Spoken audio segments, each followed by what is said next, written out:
Brother శ్రీపాలు గారిచే రచింపబడిన రక్షణ సంపూర్ణత యొక్క అనుభవ జ్ఞానము అనే ఈ గ్రంథమును తప్పక మీరు చదివి ఆధ్యాత్మిక మేలును పొందండి. ఈ గ్రంథము కావలసిన వారు ఈ స్క్రీన్ మీద కనబడుచున్న ఫోన్ నంబర్లను సంప్రదించండి.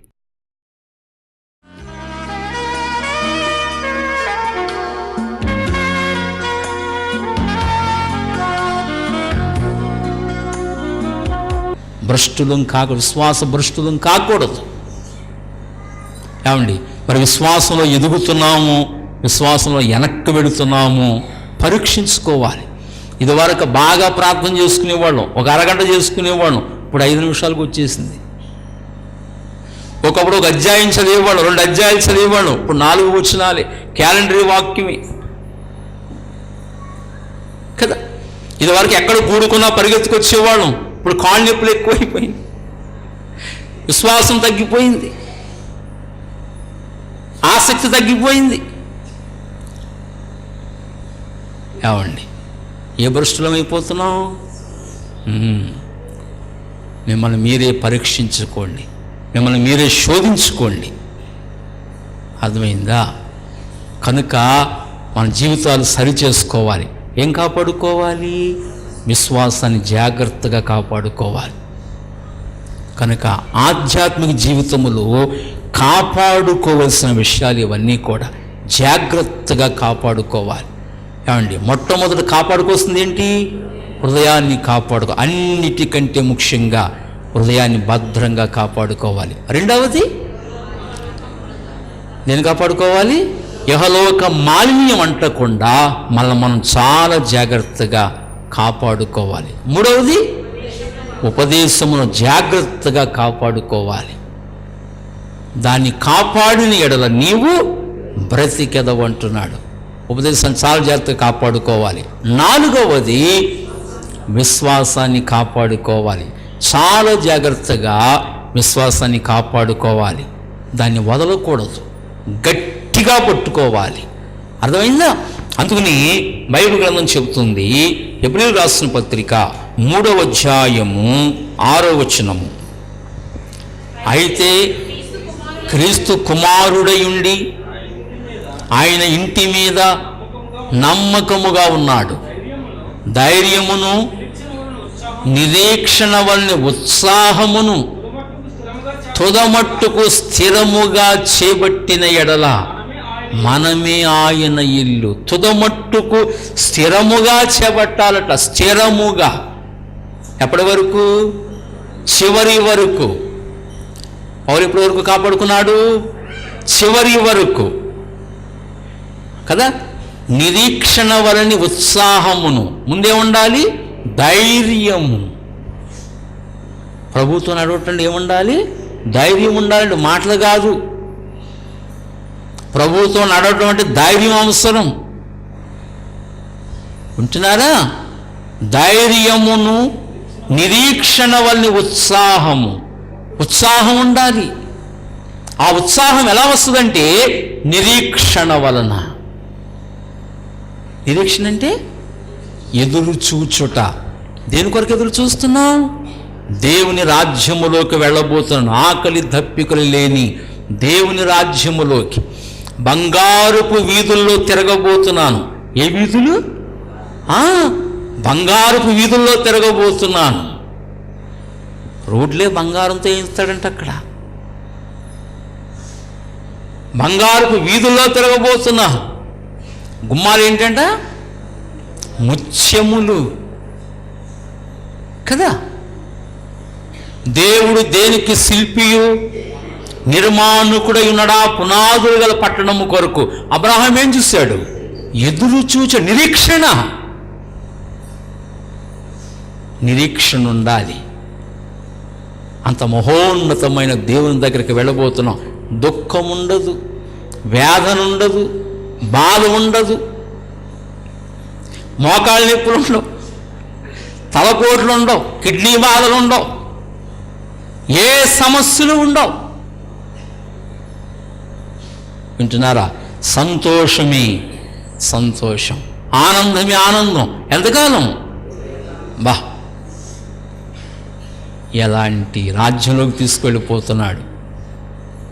బైబిల్ చెప్తుంది, వారి ప్రతి బాష్ప బిందువును ఆయన్ని తుడిచివేయును.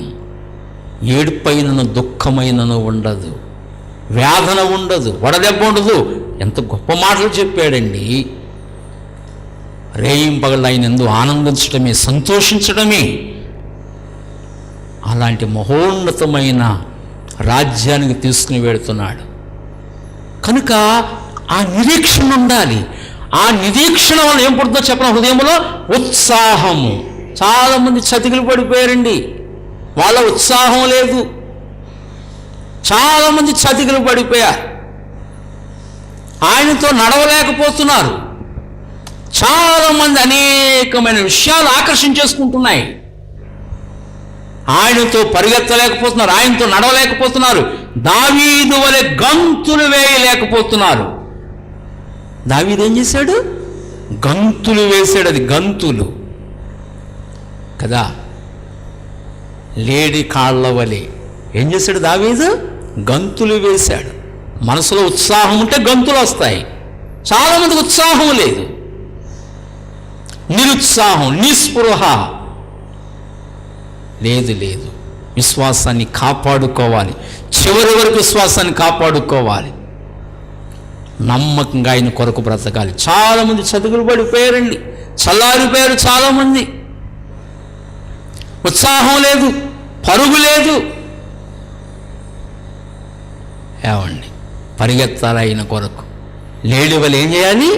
గంతులు వెయ్యాలి. వింటున్నారా? అలా పరిగెత్తే వారంగా ఉండాలి. చాలామంది మేము ముసలం అయిపోయామండి. వింటున్నారా? ఏముండాలి మనసులో?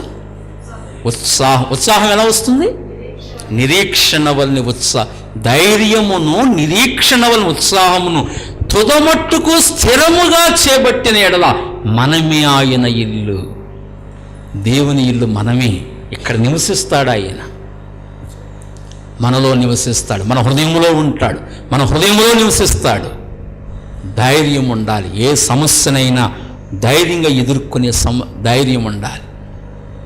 ధైర్యము, నిరీక్షణ, ఉత్సాహమును తుదమట్టుకు స్థిరముగా చేపట్టిన ఎడల మనమే ఆయన ఇల్లు. అలా ఏం కాపాడుకోవాలి? విశ్వాసాన్ని కాపాడుకోవాలి.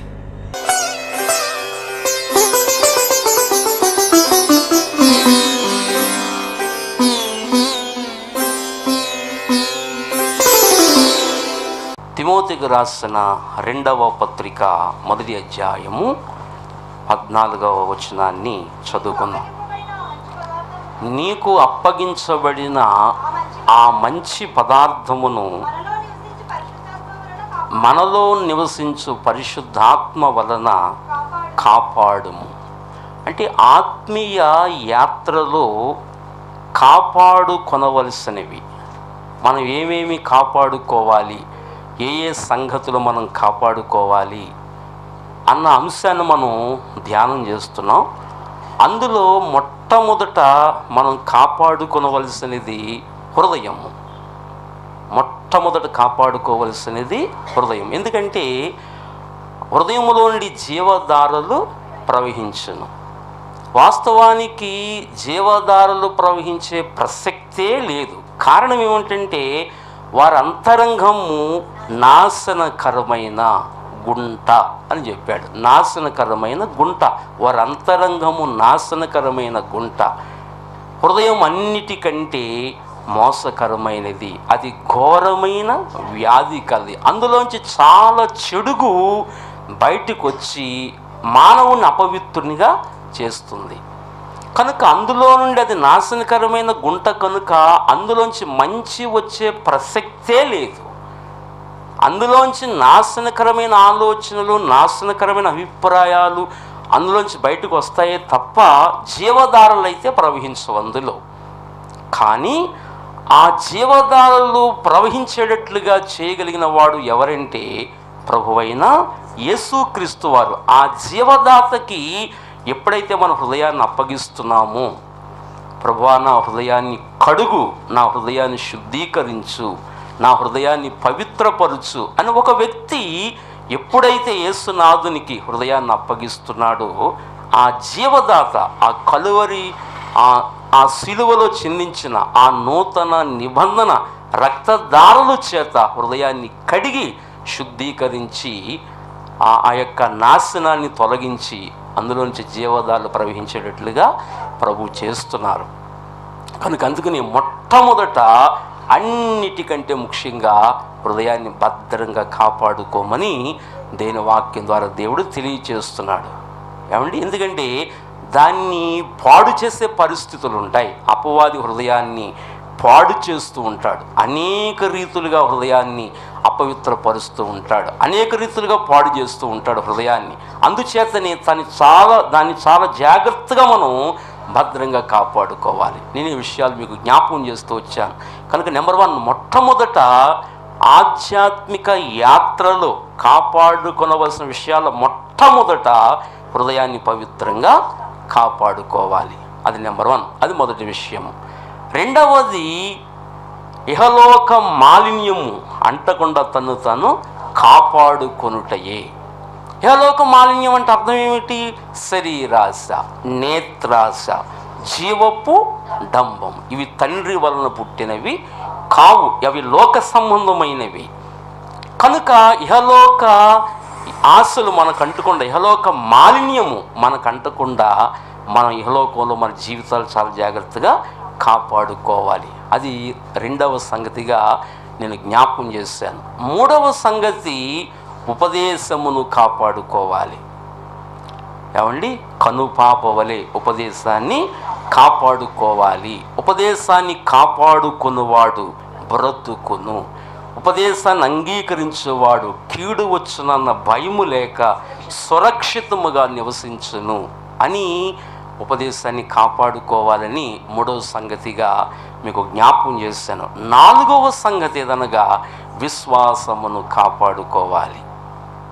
ఏమండి, విశ్వాసాన్ని చాలా చివరి వరకు విశ్వాసాన్ని కాపాడుకోవాలి. అంతము వరకు క్రీస్తులో మనము పాలివారమై ఉండాలి, గట్టిగా పట్టుకోవాలి. ఎందుకంటే ఇశ్రాయేలు యొక్క జీవిత చరిత్రను మనం ఆలోచన చేస్తే వారందరూ కూడా విశ్వాసము ద్వారా ఆ రక్త ప్రోక్షణము ఆచారాన్ని ఆచరించి ఐగుప్తు నుంచి విడుదల పొందారు. కానీ ఇదే విశ్వాసము చివరి వరకు లేదు, వారు కాపాడుకోలేకపోయారు. సరే, కానానుకి చేరుకోలేకపోయారు వాళ్ళు. ఏమండి, విశ్వాసం ద్వారా అయితే ఐగుప్తు నుంచి బయటికి వచ్చారు, విశ్వాసం ద్వారా రక్త పురుషుని ఆచారం ఆచరించారు. కానీ చివరి వరకు ఆ విశ్వాసం లేదు, కాపాడుకోలేకపోయారు. అది చాలా కష్టంతో కూడుకున్న పని. రక్షణ పొందడం చాలా తేలిక, కానీ ఆ రక్షణ దాన్ని చివరి వరకు కాపాడుకోవడం చాలా కష్టము.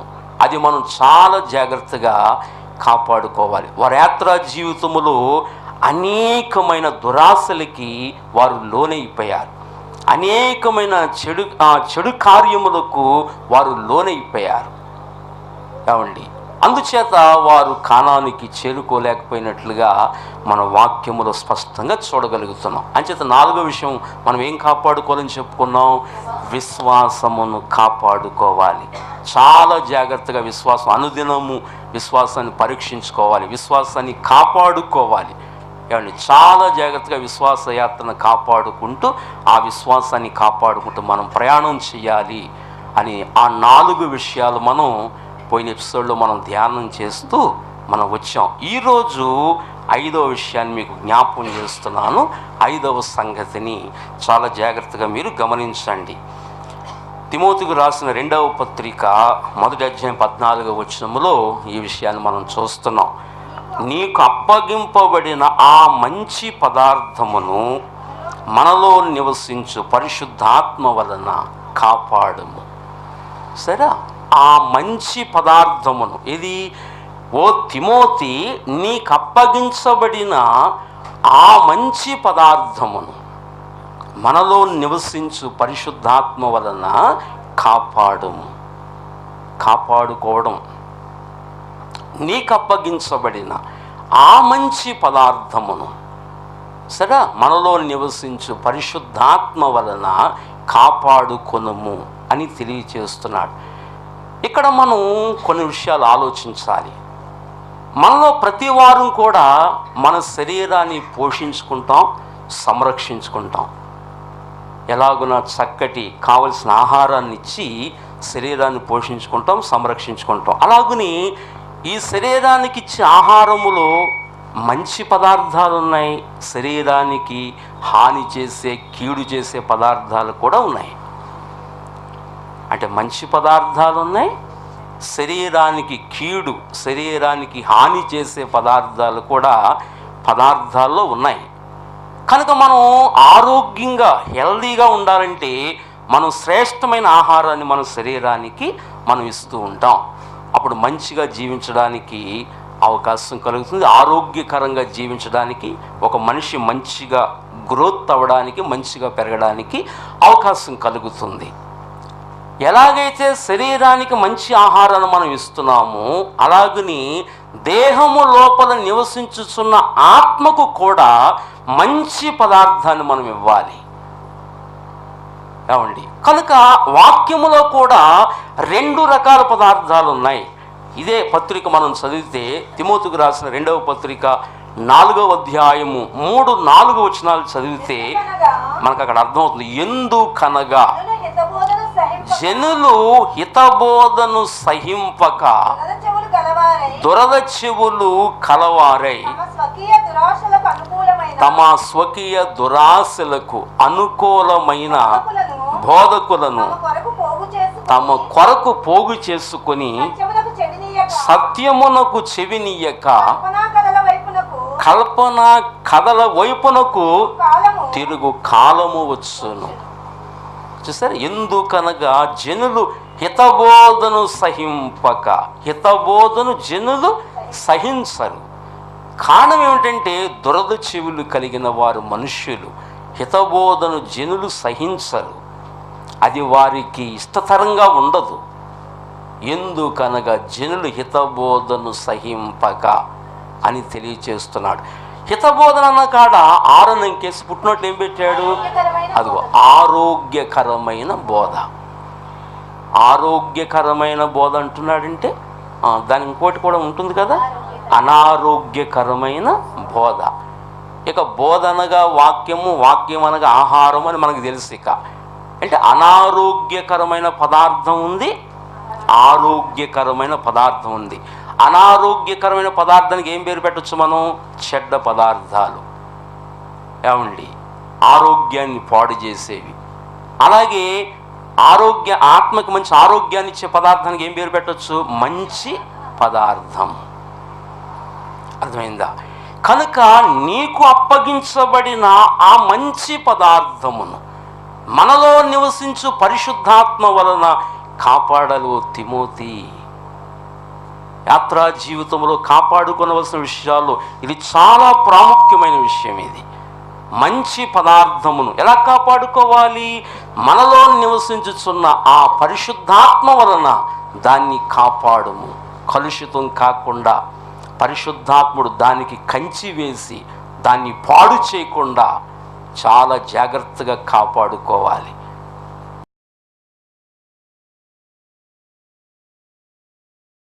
ప్రేమ కలిగిన మా మహాపరిశుద్ధ పరమ తండ్రి, ఆత్మీయ యాత్రలో మేము కాపాడుకొనవలసిన సంగతులు ఇంతవరకు మీరు మాకు తెలియచేస్తున్నారు.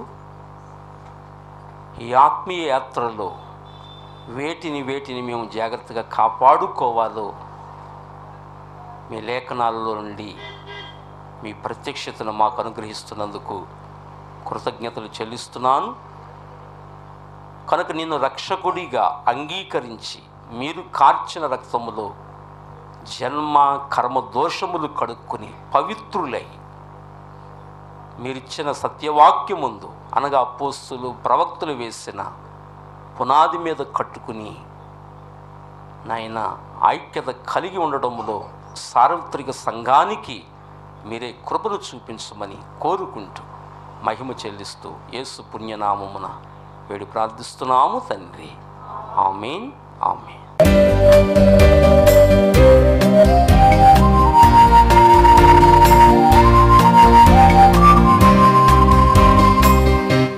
మా address address brother Amudalapalli Sripal, door number 2-101, చిన్న అమీరం పోస్ట్, భీమవరం మండలం, పశ్చిమ గోదావరి జిల్లా, ఆంధ్రప్రదేశ్. మా ఫోన్ నంబర్స్ 9391999123 మరియు ఒక నంబర్ 9392888123.